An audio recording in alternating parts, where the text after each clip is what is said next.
So one of the biggest news of this week is Cyber Agents announced on July 13th they're going to make a anime movie adaptation for Proseka, which is Project Sekai colorful stage featuring Hatsune Miku. It's basically the latest Hatsune Miku gacha game on mobile by Sega, and there's nothing particularly surprising about this announcement, besides that I guess I thought that if they ever made an anime adaptation, they would make a TV series, but they're making a movie, and I guess a movie makes more sense because they'll be able to do cheer screenings especially. So yeah, the movie is going to get released in Japan on January 17th, 2025. And there's a trailer as well. We can quickly watch some of it. I'm gonna mute the trailer just in case I get striked or something because I'm not sure how these things works, and I'm gonna keep scrolling at the same time. So yeah, pretty short, 30 seconds trailer. And the animating studio is PA Works. They announced the core staff as well, the director, etc. As always, like I'm always saying, I'm not a Sakura Buta, so I'm not gonna try to analyze the stuff in detail, etc.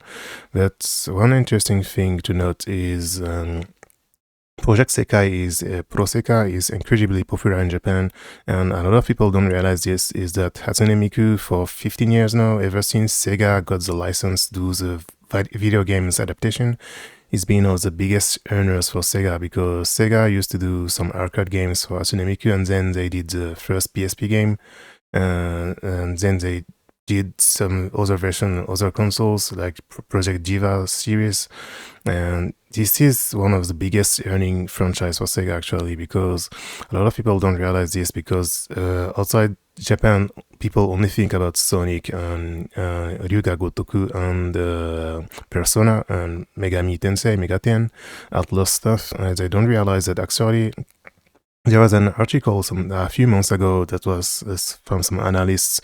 I think it was Sensor Tower or something else. So obviously it wasn't official, so you can't fully trust it. But they were saying that basically Hatsune Miku games and Project Sekai and Hatsune Miku games as a whole, it's over half of Sega's revenue for like 2 or 3 years or something. The Proseka released in 2020 in Japan, and there's an English version that got released maybe 1 year later or something. And yeah, so it is one of the top earning gacha games, mobile games in Japan. So it's not surprising that it's getting an anime adaptation because, like I always say, gacha games nowadays are like the successors of visual novels. It's an extension of visual novels. They got much more popular than visual novels that are still niche in Japan as well.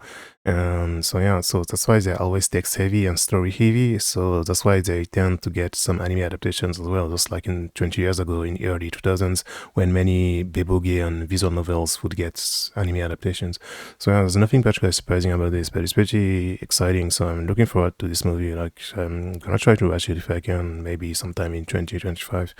There's a bunch of screenshots as well. So yeah, it's pretty funny because even if you look at Sega of America interviews and stuff, they always say that Persona and Ryuga Gotoku, Yakuza series, and Atlas stuff, and Sonic, etc. Are the biggest, most important franchise for Sega, but that's technically not true because Hatsune Miku is actually like over half of Sega's revenue for years by now. So I just wanted to point this out. So coming next up is there's an anime adaptation that got announced for Kuroi Medaka ni Watashi no Kawaii ga Tsujinai, which is a romantic comedy from like 2 or 3 years ago or something. It's a manga, shonen manga. It's actually really good. It's one of the best rom-com comedies of the past 10 years in my opinion, together with Kakko no Inazuke and together with a few others I forgot right now. So this is getting an anime adaptation, and it's a really funny story because this guy is basically training as a monk, so he doesn't want to get into relationships with girls. And there's this girl who is from Osaka, and she's trying to act cute and act super perfect at school all the time, and she's trying to seduce him because she's pissed that she doesn't care about her. And it's a really, really good story, and the way the story evolves is also really great, and they keep introducing new characters, but they're all interesting. And another reason why I wanted to talk about this is that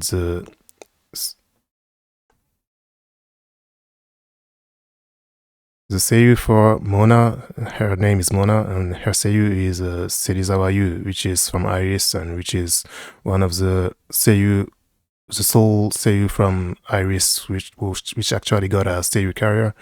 She started her career by voicing Anne in Pretty Reason, and then she voiced Mirei in Piripara, and then Sara in Pretty-chan, and she's always in pretty serious anime voicing characters. So she's voicing Mona in this. So that's one of the reasons why I want to watch this. And the manga is actually really cool, and it's still ongoing now. The manga is actually really it's really good, so you should check it out. And yeah, it's definitely one of my favorites rom-com comedies, like definitely from the upper brackets when it comes to this kind of manga. Arabu comedy.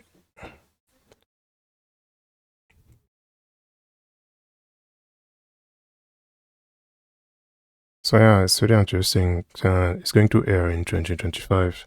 So if you can try to check out the manga, I think it's licensed in the US and in France as well. So wherever you are, you can check it out officially. Another quick news is that Kadokawa finally announced that Nico Nico Doga is going back online on August 5th. So Nico Nico Doga and many other Kadokawa services have been down for over a month now after a cyber attack. So it's finally getting back online now. And in the meanwhile, they did a temporary site which didn't have a search function, but basically every few days or so, they will add a new year of videos and from a specific category of basically confusing meme videos. So only the most popular memes were getting re-uploaded for now, but now they're finally going to relaunch the site completely.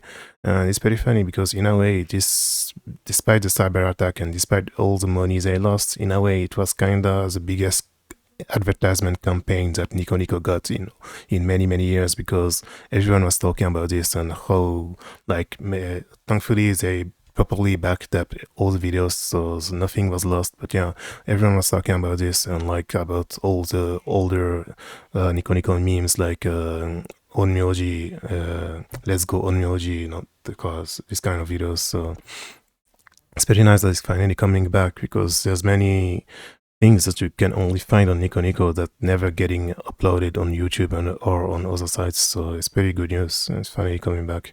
I'm glad they managed to recover the site properly, even if it took over a month. Better than nothing, and better than the site disappearing. So where Dwango and Kadokawa, the owning companies, started coming back.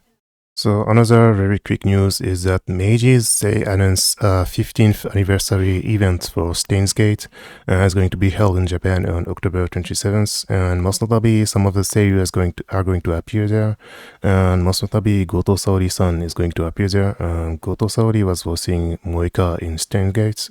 She's actually one of my favorite seiyuu ever, because she actually voiced Otoha in Rainbow Life, Pretty Reason Rainbow Life in 2013. It's not even in the list. Oh, it's here. Otoha Takanashi Otoha. It's very funny because Oto is like the favorite characters of many people who like Rainbow Life, and she's not my favorite character, but obviously I still like her as a way. It's very funny because every time I recommend Pretty Reason to someone and they finally listen and they finally watch it, they end up liking Otoha the most. She's not my favorite character at all. But yeah, anyway, I really like Goto Saori-san. Yeah, she's voicing since early 2000s. And sadly, like a lot of early 2000s popular female seiyuu, she doesn't have that many roles nowadays. So it's kind of sad, because ageism and as idol seiyuu industry, etc. I'm not gonna explain all this here, but if you know, you know. And in Needless, she was Setsuna as well, one of my favorite roles of her as well. She was in Hyakkari Oran Samurai Girls as well. I'm hoping they make a new season of this one day. She was in Yuri Yuri. She's in Senran Kagura. Recently, she's also voicing. She was also Aries in Sen no Kiseki series, in Sen no Kiseki, Rin's sister, and particularly recently she's in Arknights. She does good, and she's in Blue Archive as well, and she's voicing Yui in Blue Archive. This girl, the library kind of girl. And to be honest, I'm not a Blue Archive fan for many reasons. I'm gonna try to explain one day, and I even like to jokingly say that I'm Blue Archive hater. But one of the reasons I'm grateful for the game is that they gave a role to Goto Saori, and obviously this kind of Chinese and Korean gacha games, they're paying the series pretty well because they're people from my generation and they grew up with some early 2000s anime, so they tend to pick some early 2000s seiyuu to do some typecasting and to voice typical characters very similar to the ones they voiced in that era. So that's why they picked her to voice Yui, and it's one of the reasons why I'm pretty grateful, even if I don't like Blue Archive personally myself. So yeah, sadly she doesn't have that many roles nowadays. Like in 2023 she didn't get a single role in anime, so yeah, it's pretty sad. Yeah, hopefully she'll get more popular in the long run, and hopefully and regarding Steins Gate, it's pretty funny because I remember like 5 years ago, I was making a post about the 10th anniversary. And thinking about it, I don't think they did anything at the end of the day for the 10th anniversary besides events and exhibitions and stuff. And like in the meanwhile, the Science Adventure series, they finally released the Anonymous Code after getting it delayed for like 6 or 7 years or something. Anonymous Code was finally got released since then, since the 10th anniversary, and especially they also like retconned it because initially Occultic 9 wasn't part of the Science Adventure series, and Anonymous Code wasn't part of it either, but they retconned it into it because they realized like it wasn't really a good idea to try and make a brand new series, so they ended up making it tied to the Science Adventure series. So Anonymous Code was finally released, and then there was that one time when Chiyomaru was getting crazy on Twitter because he accidentally copyright striked a streamer who was streaming Anonymous Code, and he didn't know himself that the streamer actually had the correct authorizations to stream the game. So he ended up making a fool of himself, and he kept going on Twitter instead of just logging off, and it was pretty funny.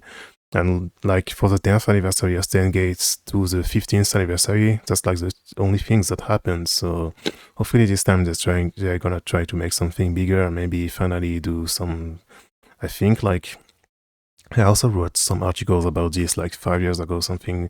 Chiyomaru saying in interviews he wanted to do some more Steins Gate stuff, so maybe hopefully they'll be able to do something. I think it was Steins God or something, I forgot how it teased it. Like I wrote an article about this like years ago, let me check. Yeah, I went to go and check my archives from DualShockers from 2020, and yeah, like if you look at it, I wrote this article in 2020 about how he was teasing Steins God, which is a sequel, and ever since like they didn't do anything about it, they didn't reveal anything about this ever since. So that was 4 years ago, on October 25th, 4 years ago, and like they still haven't explained anything. So yeah, so back then he explained Steins Gate is complete with the original game and Steins Gate 0. If you make more, it'll definitely be redundant. But see how Amadeus Kurisu appears in Anonymous Code is linked to Steins Gate in various ways. In the past, we released Chaos Head, and thanks to everyone's support, a brand new follow-up titled Chaos Child, players evaluated higher scenario of Chaos Child compared to Steins Gate.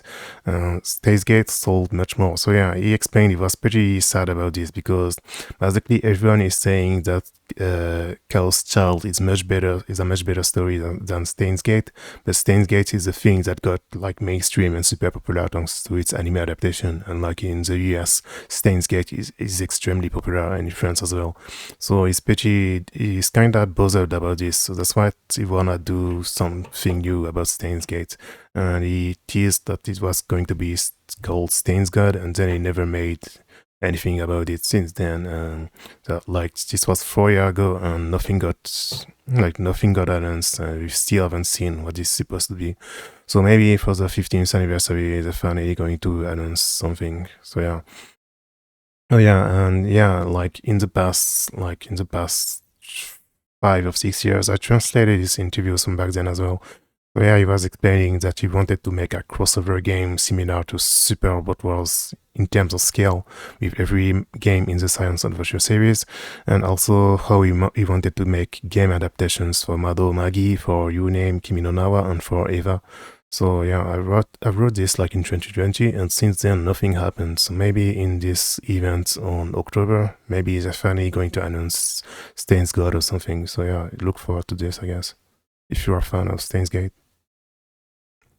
So I don't know if you remember, like a few episodes ago, I talked about how Yas, the character designer for Gundam and legendary animator, was at the Hokuto no Ken exposition, and they actually published some photos and some videos of it. So yeah, he drew Amuro in wearing Kenshiro's clothes, and then there's some videos they reveal as well. This is Bronson drawing Amuro in the Hokuto no Ken style. Tetsuo Hara, sorry, so not Bronson. Bronson is the author, and Hara Tetsuo-san is the illustrator of Hokuto no Ken. So he drew Amurore in the Hokuto no Ken style at the expo.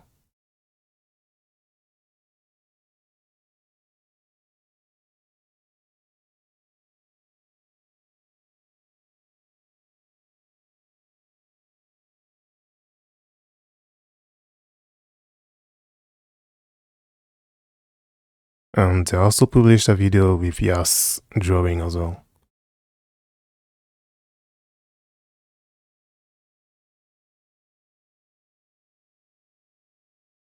He's drawing Amuro with Kenshiro's clothes, which is really cool. So yeah, I just wanted to quickly show this because I talked about it a few weeks ago, in like episode 3 or something, and then they, like this week, they published actual videos, actual footage of it, so this is really, really cool.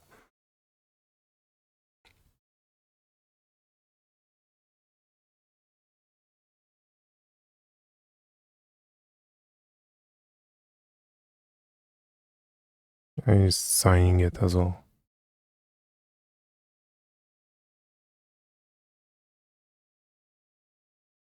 So yeah, I just wanted to quickly show this because I talked about it, but I couldn't show you actually some footage, which is really cool. So yeah, I was visiting the exposition, and yeah, like I already said, like a few weeks ago, Hokuto no Ken got a new anime remake announced like 1 year ago, but they still haven't announced any new details yet. And it's currently the 40th anniversary of the series of the original manga, so hopefully this remake will be better than the remake from 20 years ago, with yeah, Abe Hiroshi doing Kenshiro's voice, the remake movies. It wasn't particularly bad, but I think it had some points which really displeased me. So hopefully this remake will be better.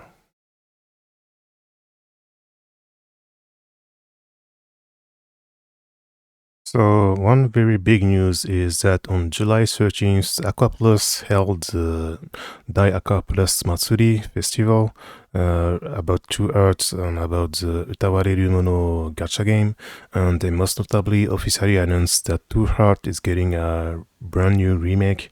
It's going to get released in 2025 in Japan, and they also teased that they're going to be an English version as well. Maybe they even officially announced it. I'm not sure yet. I forgot what I read. But anyway, they already announced some of the cast, and most notably the seiyuu for Akari and for Maruchi. And Maruchi is like one of the most popular, was one of the most iconic heroines of the early 2000s in otaku culture and in Japanese culture. It's this robot girl with the green hair. I'm sure you've seen her once before if you've been watching anime for at least 10 years and if you hung around on some places on the internet, etc. Like, it's a very, very extremely iconic character. And actually, I've known about Two Heart even since I was a kid, like ever for over 24 years ago, since the early 2000s, because I think back when we watched Comic Party, the Comic Party anime adaptation, and Comic Party, I think I also heard about Two Heart, but I never played it, and it's one of these games that I want to play ever since I was a kid. So to be honest, like, I'm really excited for a remake, but at the same time, I actually want to play the original game first. So I'm not particularly hyped. Like, I don't want to play the remake at launch because I want to play the original first. And speaking of which, they also confirmed that the original voice acting would be included in the remake as well, which is a really cool thing. And more details on the cast and more actual info will be revealed in November 2024 at the Aquaplus Matsuri 13th anniversary event. And yeah, Two Heart was first released in in 1997, back when Aquaplus was still called Leaf. And then there was a PlayStation port, and that's one of the, I think the PlayStation port was the first thing I heard about. So yeah, I'm gonna try one day to play the PC version and the PlayStation port, and then maybe play the remake. And yeah, there was a Tel Aviv an anime adaptation as well in early 2000s, and I actually didn't watch it for a weird reason. Like, I don't remember why I didn't watch it.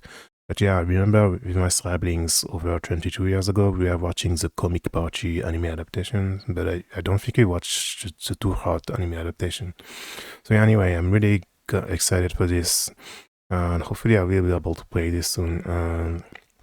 It's pretty funny because actually this Too Hot remake project, Aquaplus already teased it in 2023 in an interview. They actually already teased that they were planning to make some kind of reboot or remake for Too Hot, for the Too Hot series, and to also try to expand their IPs overseas and outside Japan, especially in English in the US. So yeah, this is really cool news. And another thing they announced on the same stream is they're also going to do Too Hard 2 collaboration event in the Lost Flag, the Utawareru Mono gacha game.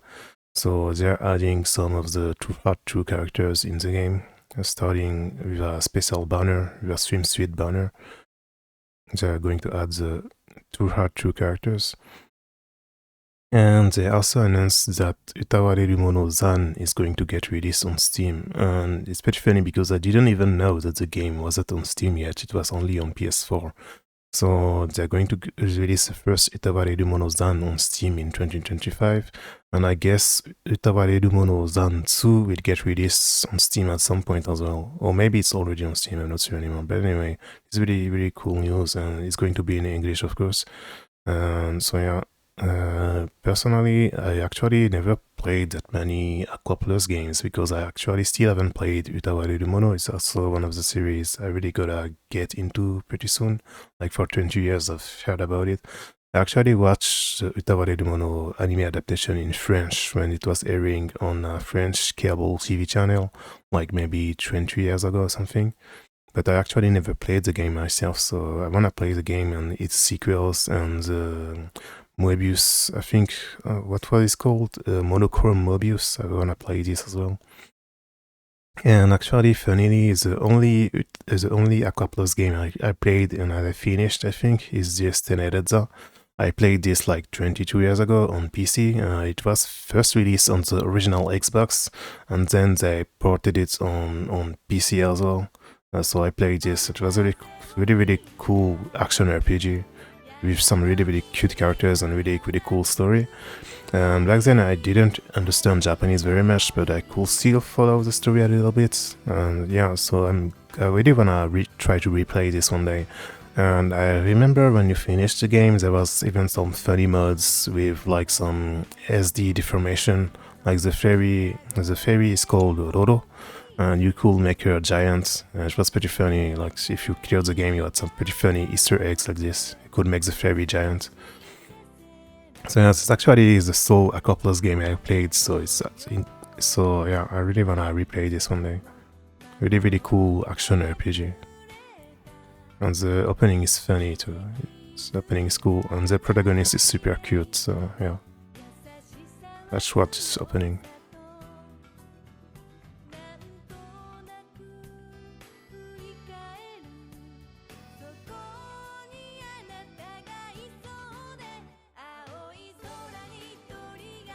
See this fairy?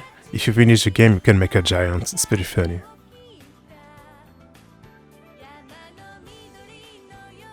And she fights with you in battle, basically. You control her, Tenerezza, you play as Tenerezza, and the fairy is fighting with you in battle. And you have 4 elemental spells which you can upgrade, and you can use a sword as well. 4 different elemental spells: fire, water, earth, and wind. And you can unlock different spells as you progress through the game and upgrade them, etc. It's a really cool game in my opinion. I really wanna replay it at some point. So another big otaku culture thing I wanted to talk about is that Bandai Namco celebrated the 20th anniversary of the IMAS series, Idol Master, and there was a special stream for it where they announced a lot of things. I'm not gonna summarize everything because actually the really cool people at the Side M English Twitter account, they summarized and translated everything, all the announcements at the live stream. So if you can't understand Japanese, you should check out their Twitter account. And most notably, one of the biggest announcements is that they are making a special song with 3 idols from each Idol Master brand, including the boys, thankfully, and including the brand new Gakuen Idol Master. So it is really, really cool. So they're making this new song with all the idols from all the 3 idols from each of the brands. Gakunas, I didn't play it much lately. I wanna catch up on the live streams and write my impressions on each character, etc. If I can do it soon, inshallah, it would be great. Anyway, so yeah, they announced a special song and they announced a lot of stuff. Like, if you check out the Side M Twitter account, English unofficial Twitter account, it's made by fans and they're really dedicated, and they properly translated all the announcements and stuff, like brand new outfits for the single as well. So yeah.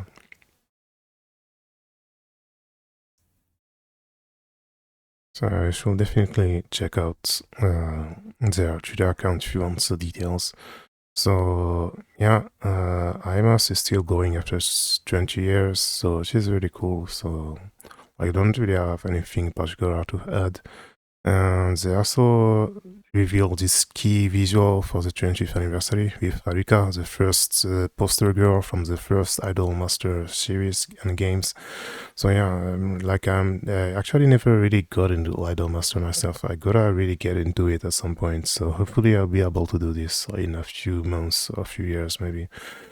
For now, I'm just playing Gakumas a little bit, but sadly I didn't have the time to play it at all, and I wanna catch up on the streams and write more articles about it.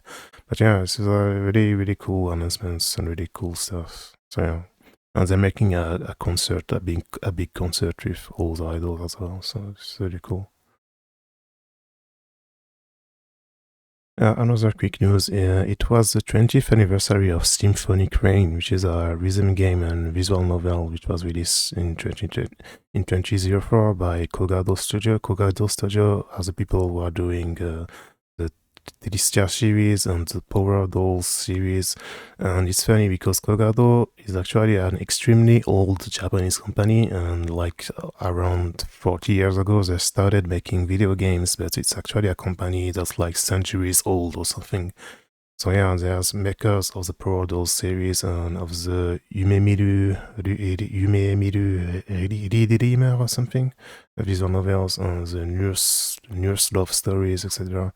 So yeah, Symphonic Rain is actually one of the first visual novels I played 20 years ago, and it's pretty funny because it's technically not the first, but it's basically the first visual novel I played where I know it was a visual novel. It's kind of like FF7 is the first RPG I played where I knew it was an RPG, but it's not technically the first one I played.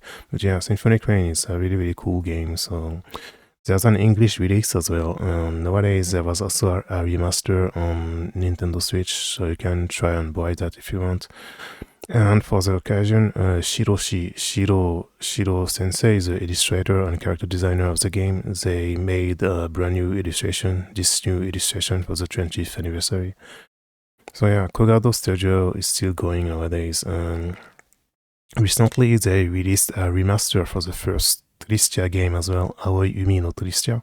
So sadly, like they said that if it sells well, they will consider remastering the 2 other games as well, and maybe making a sequel, but like it looks like it didn't really sell that much because they still haven't said anything since then, but I'm still hoping we'll get to see more Tristia at some point. And yeah, Symphonic Rain is a really cool game, so a really, really cute game as well. So if you've never heard about it, if you wanna try out a pretty easy to get into visual novel, like it's a really good entry level thing if you wanna try to learn more and try to get a hand into visual novels and stuff. Another quick thing in relation to the 2 Art reboot remake announcement is that inside GameSpark, inside they made a pretty funny article talking about the various early 2000s visual novels and Biboge and Garuge Bishoujo games that are getting remakes recently. So yeah, it's pretty funny that there's many games from this era getting remakes lately, most notably Dokusei as well. But yeah, personally, because I want to play these games ever since I was a kid, like I don't really want to play the remakes because I always wanted to play the originals. Like I don't really care whether they're good or not, whether they're influential or not, whether they were actually historical or not. Like I don't care. It's just that I always wanted to play these games. So now that I'm a little better in Japanese, I want to play them myself. That's it. And yeah, Dokusei, I want to try playing maybe the the original PC 98 version, and maybe the Saturn port as well, and Dokusei 2 and Kakusei as well. And then maybe I will play the remakes after that. And yeah, one recently got a remake as well. It's pretty funny because I'm not that savvy about visual novel history, so I actually didn't even know about Moon and One until the One remake got announced.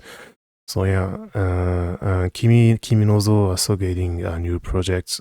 Sadly, Age nowadays, which is owned by Avex now, like they really fell on. So they're making some Kickstarters for a lot of projects, but all the projects are pretty, like, to be honest, they're kind of lame. So I'm not sure how the Kimi no Zo remake will pan out, but we'll see, I guess. I just wanted to quickly mention this. And I guess the last news for today, because it's going to be a short episode, is that the Visions of Mana demo was released. Sadly, I didn't have the time to play it yet.